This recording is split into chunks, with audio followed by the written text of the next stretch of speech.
Welcome to Pete and Hannah's Watchlist. I'm your host, Pete Mitchell. I'm here with my great co-host, Hannah. Hello, people. Hannah, we're here today for What's Next, the show where we help you figure out what to watch next. On today's program, Bring Her Back. Not to me, like I said last week, sorry. And The Phoenician Scheme, directed by Wes Anderson.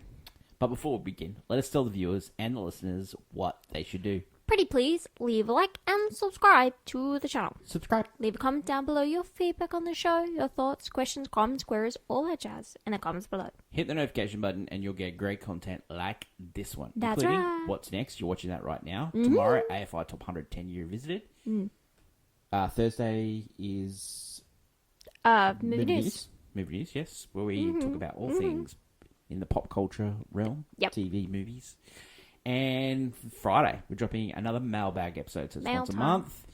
And you can see that we're filming from our new point Section. of view of our media room. So we've got 3 different sections. Tomorrow you'll see the AFI Top 100 side of the media room. Yes. Then the usual you've seen. And then, so this is the What's Next sort of Spot. spot. So just giving you a couple of different views. And if you tune in for the mailbag, you'll actually get a little tour of what the place looks like. Tour time. Tour time. So that should be really good. Successful mailbag last time, so you can drop us a mailbag question at Pete and Hannah's Watchlist at gmail.com. That's right. Let us get on to today's program. And let's start with Bring Her Back. Bring Her Back is the second film from the Philippou brothers. They're from the YouTube Fame. Yeah. And they have the big hit Talk to Me. And the big hand thing. Monkey ball talked to. So the elevator pitch this movie, you and your stepsister are all by yourselves after your father has passed away. You see actually your father passed away.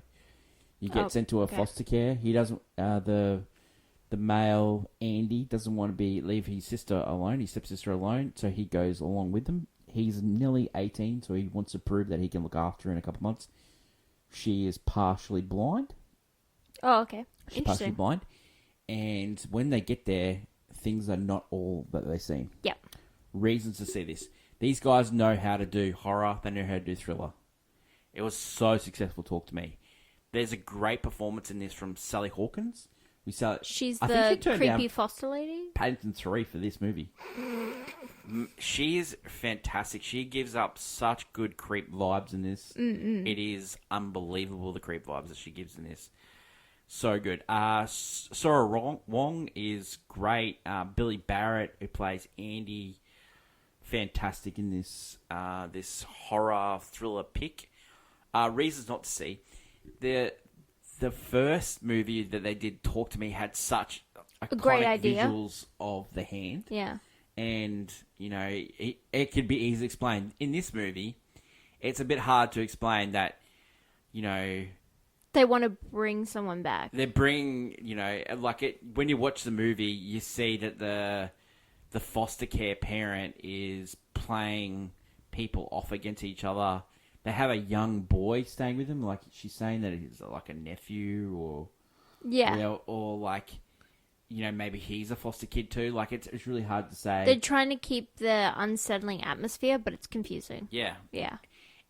There is long periods of this movie where nothing really much happens, but then when it starts to unravel, it unravels so quickly. It is really intense stuff. It is really uncomfortable in the cinema. Like you're squirming in the seat. If that's what the boys were after, they succeeded unbelievably. Yeah. They are 2 Australian men that are directing movies that you go, you know what? I'm going to be there at every one of their movies when they produce. When they're they that type. yeah.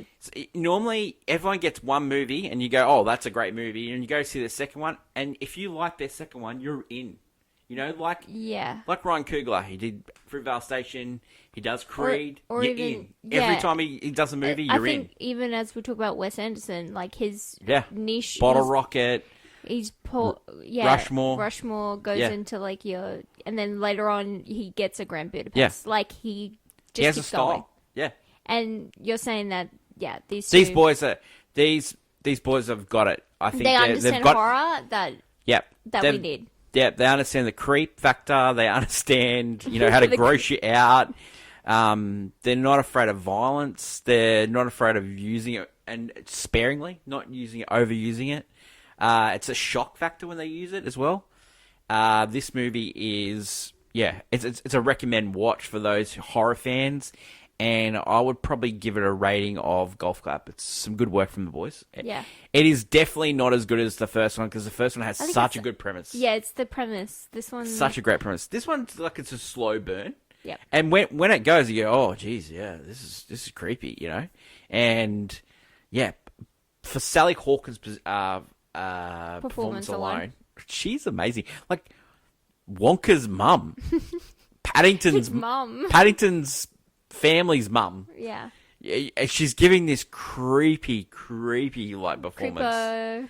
Yeah, she's trying to get the older boy who's nearly 18 to back off. No, to open up to her. Oh, weird. And because she's like a former counselor. And she's using all the information from that against him, and it's like it's a psychological warfare going on. Yeah. Ooh. And like there's things that she does to set him up, and she's a vile character in this, and it's Sally Hawkins. Like you would not have thought of that. Cheerio. Yeah. Bring Her Back is in cinemas everywhere. And, definitely for the horror fans. Yep. The next movie that we're going to talk about is The Phoenician Scheme. The Phoenician Scheme is directed by Wes Anderson. And the elevator pitch. We have Zsa Zsa Corda, played by Benicio del Toro, who is a rich tycoon who goes into a plane crash that is thought to be dead. Wakes up, realizes that someone's trying to kill him, and he needs to pass his new scheme, the Phoenician Scheme, onto his only daughter heir. He's got male heirs, but only daughter heir, and she's a nun, and then they have like a relationship building through to try and work in this Phoenician Scheme. Yeah, to try and make the Phoenician Scheme a success, because all these other tycoon types and government types are trying to bring it down. The government, it basically is like, you have a rich tycoon that's so chaotic and against the actual government standard and always trying to break the ideals that the government are trying to take him down. But also someone else is also trying to take him down. He doesn't know who. It's really funny. Great names in this, like Zsa Zsa Corda. What a great name. The names of the characters? Okay, so you got Benicio del Toro. Fantastic. You got William Dafoe. You got F. Murray Abraham. You've got Rupert Friend, who's in this, is great. Mia Therapton, who is Kate Winslet's daughter. She plays Liesl, who is the daughter. In this. You got Michael Cera. In this. He plays the tutor, then becomes the executive advisor. assistant. Yes. Yeah. And, oh man, he's so funny in this movie. I love him. You get Riz Ahmed as Prince Farouk. You get Tom Hanks and Bryan Cranston playing brothers, the Leland and Reagan. Yes. You get Open Your Jeffrey Eyes. Wright. Yep. As the seaboat captain who also earns a lot of money. Yes. Love him. Scarlett Johansson's in this. Sebastian Forzier. He's Benedict great in this. Cumberbatch is also in this movie. Yeah. Stefan Bach. You get Bill Murray. You get Hope Davis. You always get like a really good cast in like in most of his recent work. Wes Anderson's always had this amazing cast to have, and it works really well in this one. I find this cast. Reasons to see this movie. Wes Anderson lovers, this is a must for you. I think it's back to his form. I really do. I think it's back to Grand Budapest Hotel. Yeah, not everyone was a big fan of Asteroid City. And French Dispatch, we love French Dispatch, but not everyone loved that. But if you love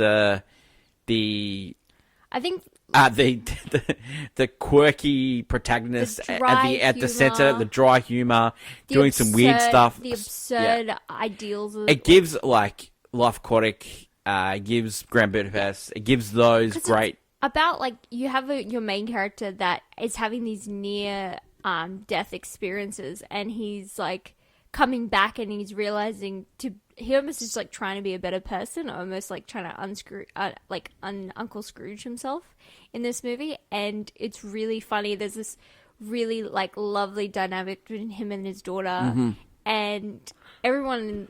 Yeah, well, he's accused of like undeading his ex-wife's. Unaliving his ex-wife's. Yeah. False, by the way. He makes it very clear. Yeah. But it's just, I don't know, like it, like I did not laugh in Asteroid City at all, but I laugh constantly in this movie.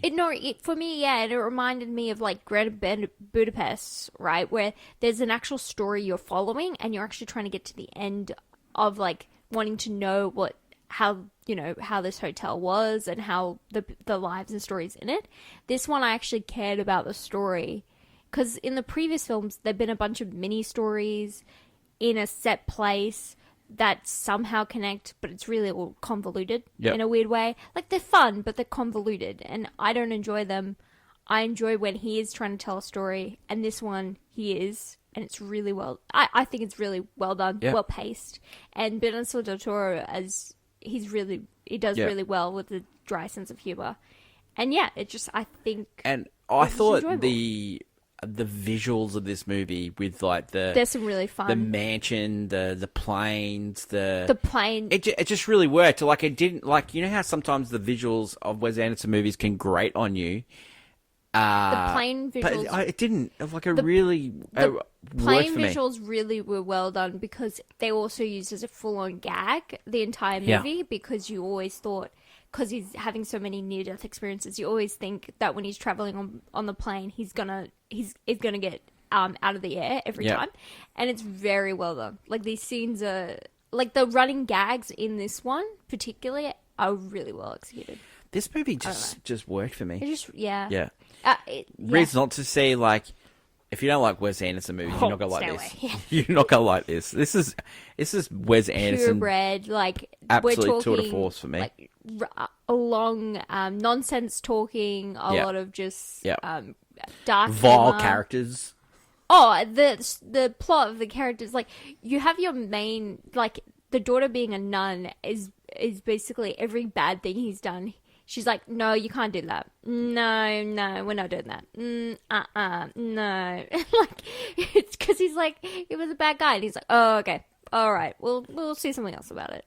Do you know, like, another reason why I think this movie really worked for me? It was Benicio del Toro's humor. He's just funny. Yeah, I feel like I kind of got over... I like the fact Tom Hanks was... little in this, because I find some people work really well. The same with Scarlett Johansson. She was little in this too. I like them in these movies, but they need to be like small roles. Like, they were bigger parts in Asteroid City and probably very like drawn out. It was just random stories. Everyone being like a small role, and like the really solid, like, your three main players are Michael Cera, Benicio del Toro, and Lisa Templeton, Thrumpleton. Yeah, Thrumpleton, yeah. Yep, Kate Winslet. Yeah, they're your main players, and so they're the only ones you need to care about. Everyone is just like a fun cameo, like how these movies maybe should be planned more out sometimes, but... Not everyone can be in a Wes Anderson movie as in... Hold it together. Like, yeah. Like, Ralph Fiennes did it really well in Grand Budapest. You have... George Clooney as the Fox in Mr. Fantastic Fox, like, he does it like that. His voice work in that just is so incredible. Bill Murray, of course. I don't know, like, I think Jason Schwartzman. Yeah, and like, I thought he was the best bit of Asteroid City. I love Jason Schwartzman. The bit that didn't work for me in Asteroid City was Tom Hanks. Yeah, it didn't work for me. It didn't work for me either. I like Jeffrey Wright, but he's barely in that movie too. Yeah, Jeffrey Wright is really good in this movie. He's fantastic in this movie. And he's barely in it, but that's the point. Like, his role is supposed to be small because it's about this like dynamic between these characters. And had a great ending to this movie. But also, the Phoenician Scheme, like the idea of this movie. Oh, great idea. It's great. I love the name. People are so could not be bothered with. I think that it's probably his most absurd name. Like, the Grand Budapest Hotel you can get around, but like the Phoenician Scheme. Yeah, I like it. I like it. Yeah, I think it's. I think it's fun. It's a fun name. It's a fun name. Fun concept of the movie, but it's a great idea. Like how it's double crossing. It's like he's telling all these different stories. Like there's like an update on like the scheme throughout the movie. Yeah, the scheme because he needs everyone to do 25%, and everyone doesn't want to do 25%. Yeah, he wants the original price. He has to work around everyone's. Yeah. How can I get him to get somewhere? Because they all don't want to pay out money. And it's also rich. About a man, a father, daughter. an individual's looking for legacy. Because that's like I think the near-death experience at the start of the movie. Like, what's his legacy? And yeah, oh man, it's just I thought it was really fun. And every time like something happened, I was just like, "That's so funny. That's funny." I was actually enjoying. It's been a while since I've actually enjoyed one of these. Do you know, like, it's so good that there's an industry where you have the Philippo brothers, you have Wes Anderson, that can make totally different movies. And you get enjoyment out of both of them. And the fact that actors just want to be in them. They don't have to be paid their full amount because they just want Sally Hawkins turned down Paddington 3 for, bring her back. She did a truckload of money. Yeah. And then, you get all these great actors and actresses in the Phoenician Scheme. It's just so enjoyable to watch. I like the story that that Scarlett Johansson got paid only just scale. Yeah, love it. And that's probably here too. Like all these actors just like showing up in these movies. Just working on fun stuff. Yeah, and this is the first ones Bill Murray's been in a while, and that even though he was in French Dispatch. Yeah, but in a sense that he had Ashford City and Henry Sugar. Yeah, he had a lot of shorts. He's done a lot of shorts. Okay, so would you recommend people watch this? Yes, I think fans. I think it's it's a definite Wes Anderson fan, and I think it crosses over. Some people aren't some Wes Anderson fans probably just like other ones. This will be lower on their list, but this will still be it's a good piece of work. Those screwball comedies, I think this will work for you because this is a screwball. Oh, yeah. And Benicio Toro does so good in this. He's so funny. And I gotta say, if you're a Michael Cera fan... Oh, he's back. He's so funny. He's so funny in this. You think, his little bit at playing Alan was funny. He's on something else in this movie. I'm glad to have him back. Okay, rating for this one. A golf clap? I think it's a golf clap. I think it's a golf clap. It's a golf clap. It's classic Wes Anderson, solid. Really well-made movie. Well-made. Goes quick. Yeah. Yeah, I honestly... Don't have to think about it. It's just funny. And it's one of those movies, if I saw it, I'd watch it again. I didn't 100%. 100%. I definitely enjoyed this one. That is it for today's show. Bring Her Back, Golf Clap, and Phoenician Scheme, Golf Clap. So good cinema. We continue our streak. Watching. Yeah. Continue our streak. Good We're cinema. seeing a lot more people come to the movies. Even if they're just seeing, Hello, Dolly. We went and saw Hello Dolly tonight. Musical Monday, it's called.